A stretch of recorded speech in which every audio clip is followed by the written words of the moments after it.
Bonjour à tous. Ce que j'aimerais vous partager ce soir, c'est que parfois dans le temps des fêtes, ça va pas toujours bien. Il peut y avoir de l'amertume, de la jalousie, des offenses, des mauvais souvenirs du passé, familial, parents, couple, amis. Et parfois, mais on a des rencontres, on se réunit. Certaines personnes, ça va super bien, mais avec d'autres, il y a de l'amertume, il y a quelque chose qui accroche. Donc, ici Evelyne Pelletier. Je vais vous parler de Hébreux 12, versets 14 et 15. Je vais vous témoigner un jour, il y a plusieurs années, je vivais des temps des fêtes très difficilement. Premièrement, il y avait l'alcool. Il y avait aussi les chicanes. Il y avait de la jalousie. Il y avait aussi de l'abus verbal. À chaque fois que les fêtes arrivaient, moi, je rentrais dans les fêtes de reculons. Ça me le disait pas. Qu'est-ce qui va arriver encore cette année? Il y a une colère et une tristesse qui montait. Et là, je me disais, quelle fête je vais passer encore cette année? On peut-tu être dans la joie, dans la paix? Et aujourd'hui, à travers ce qui va être partagé, Dieu veut qu'on soit dans la paix, qu'on soit dans la joie. Mais il faut sonder nos cœurs et déraciner nos racines d'amertume. Hébreux 12, 14, verset 15 nous dit, oh Seigneur, je te remercie, Papa. Gloire à Jésus. Recherchez la paix avec tous et la sanctification sans laquelle personne ne verra le Seigneur.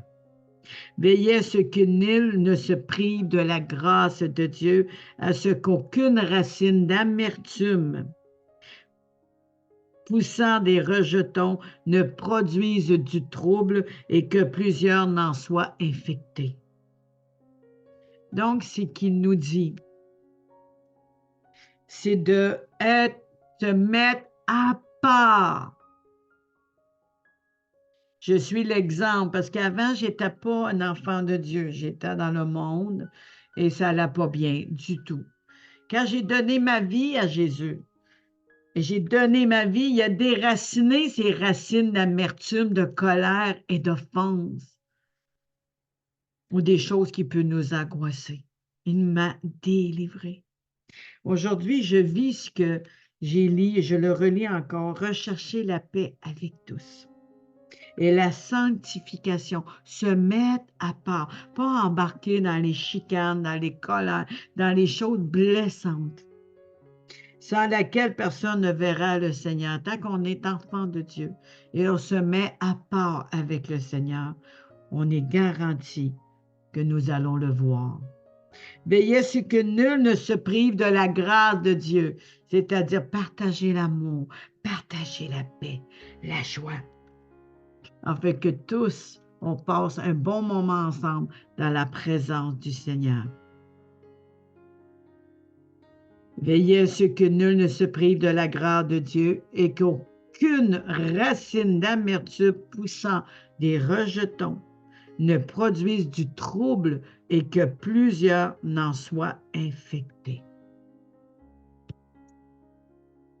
Le Seigneur, à travers ceci, m'a emmené la meilleure façon de déraciner l'amertume, c'est le pardon et l'amour. Dans 1 Corinthiens 13, nous dit l'amour pardonne, l'amour est patient, l'amour excuse tout. Ça peut s'appeler Evelyne ou des prénoms des personnes qui vont écouter.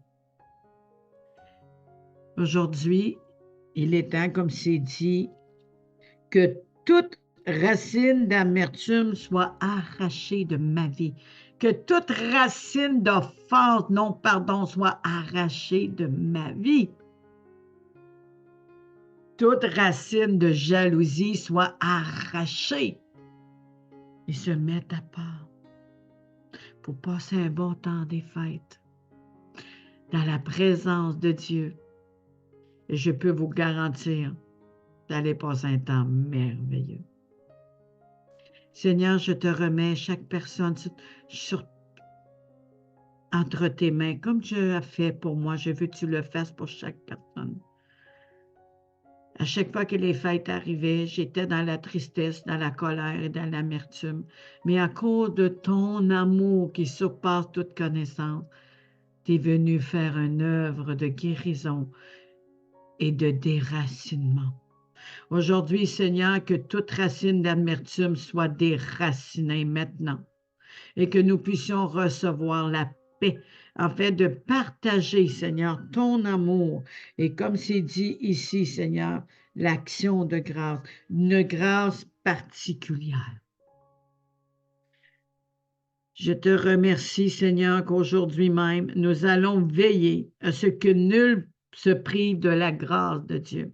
Nous allons veiller sur notre cœur, sur notre âme. Nous allons veiller à se mettre à part, afin que nous soyons dans la paix et que par ta présence, tous puissent recevoir la libération et te connaître, toi, Jésus. Je bénis chaque personne et la paix que j'ai reçue, que vous puissiez la connaître. L'amour qui a effacé les fautes, que vous puissiez la recevoir. La joie d'être dans la présence de Dieu, que vous puissiez la vivre à travers ce partage et à chaque moment de votre vie. Telle est ma prière pour chacun de vous. Que Dieu vous bénisse abondamment et je remercie prophète Louise qui a eu confiance et m'a demandé d'emmener cette capsule pour que vous puissiez vraiment passer un bon temps des fêtes. Je vous souhaite un bon temps des fêtes dans la paix, pas la paix de l'homme, mais la paix de Dieu qui surpasse toute intelligence, soit votre partage. Soyez bénis et à bientôt.